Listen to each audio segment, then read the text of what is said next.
As the school year comes to an end in about a month, a lot of students will be headed to Myrtle Beach to celebrate the start of summer. However, a new city ordinance was just passed in Myrtle Beach to ban tents from Memorial Day to Labor Day.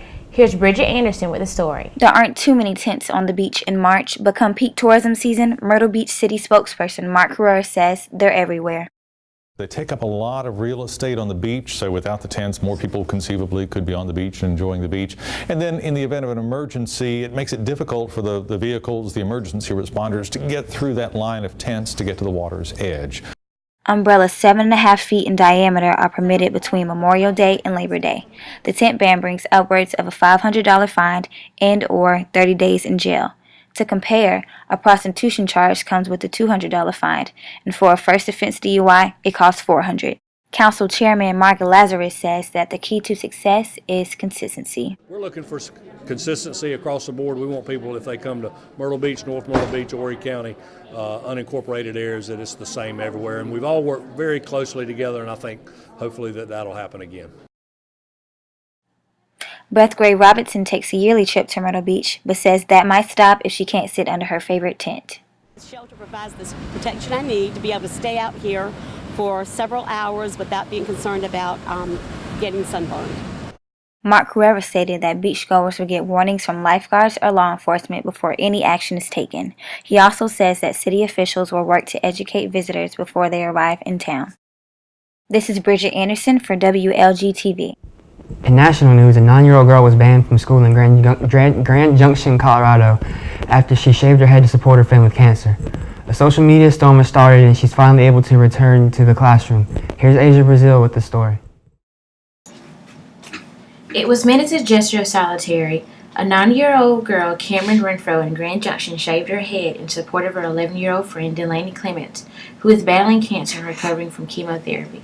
But the school didn't see it in a way of a comfort for a friend. The school saw it as a violation of the dress code. This matter has turned from a simple act of braveness to a battle of whether having hair or not matters in school. After shaving her head, Cameron tried to go back to school at Caprock Academy in Grand Junction this week and wasn't allowed in because shaving her head was violating the school dress code. This is Delaney's mom, Wendy Campbell, with a statement on this issue. I didn't realize that hair was such an important aspect of a child at school. Camp Rock Academy does have a detailed dress code policy, which was created to promote safety, uniformity, and a non-distracting environment for the school students. Under this policy, shaved heads are not permitted, said Catherine Norton Bremen, president and chair of Camp Rock Academy Board of Directors. After having a school board meeting, Cameron was allowed back to school on Tuesday, March the 25th. A lot of students at Lander have extracurricular activities out of the ordinary. Timothy Bell, a mass communication major, is here to talk to us today about his clothing brand, Young World. When did you start your clothing brand, Young World? I actually started it back in high school, but I didn't really get serious to it until like 2 years ago. Okay. Is it difficult to balance school and the brand? Not really. It's just something I enjoy doing, so you don't really have, it's not hard balancing it, you just do what you like to do, really. So. Okay. Where do you see the brand going in the future? I see us in about 3 years gaining substantial market share and being everywhere as far as TV media, any media.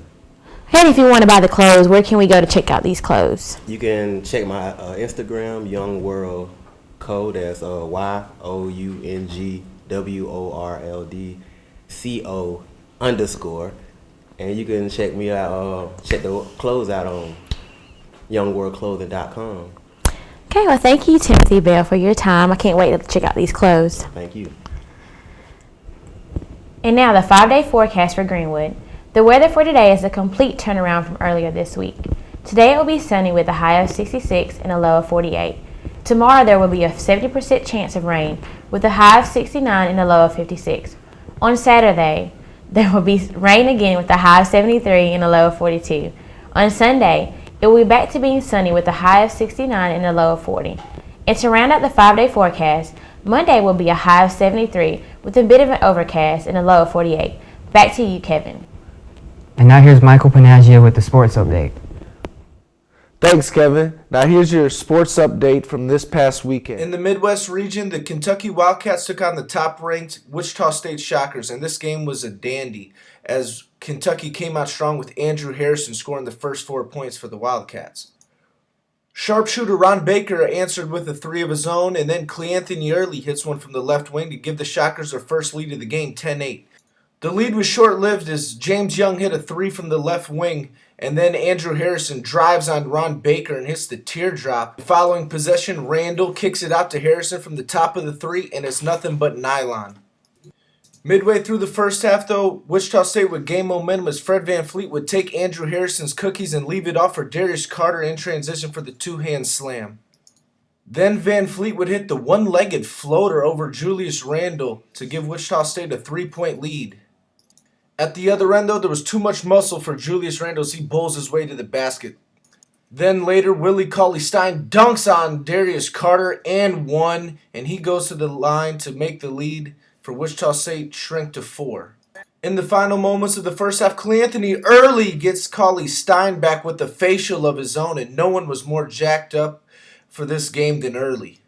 Early on in the second half, however, it was all Kentucky as Julius Randle puts home the James Young miss on the floater with the left-hand jam. And then later, Randle pushes the break and hits Andrew Harrison, the freshman, on the wing, and he hits a big 3.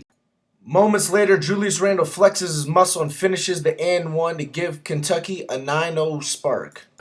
Ron Baker's 3 from the right wing would give Wichita State a 46-43 lead. Julius Randle's acrobatic finish gave Kentucky a 4-point lead. He absolutely came alive in the second half. Cleanthony Early would not let his Shockers go away quietly after back-to-back transition baskets got the Shockers the lead. And then twin brother Aaron Harrison calls up the bank and he ties up the game at 60. But after back-to-back threes by Ron Baker and Cleanthony Early, Wichita State would jump back up 66-62. This game would go back and forth the whole way down the stretch. After James Young's finish in traffic gave the Wildcats a 1-point lead, Early would answer with another one of his big baskets. He had a game-high 31. James Young's 3 from the wing was huge as the Wildcats jumped back on top 73-71. Ron Baker's 3 cut the lead for the Shockers down to 1, but after Fred VanVleet, the Missouri Conference Player of the Year, misses a 3 at the buzzer, the Wildcats upset the 1 seed and advance to the Sweet 16, and the bunch of freshmen knock off the team that previously was undefeated. In the South region, the number 3 seed Syracuse took on the Cinderella story of the tournament, the number 11 seed Dayton Flyers. Early on in the second half, Syracuse made a run with C.J. Fair driving to the basket and finishing with the left hand. But Dayton would answer with a run of their own as Devin Oliver hits a 3 in the corner pocket to push the lead back up to 6. But Tyler Ennis would make a statement of his own, first with a beautiful pass to Michael Kambinje and then later with a little scoop in traffic to put the Orange up 3. But later, Scoochie Smith would get a fortunate bounce on his 3-point attempt that would give the Flyers a 4-point lead. After Ennis knifes his way to the basket to cut the lead to 1, Scoochie Smith would get a layup of his own after the Ennis turnover. On the final play of the game, freshman sensation Tyler Ennis misses the 3 at the buzzer, and the Dayton Flyers advance to the Sweet 16, continuing their Cinderella story in Coach Miller's 3rd season as the head coach of the Flyers. Back to you in the studio. Now it's time for our favorite segment, Stuff the Bearcat Says. I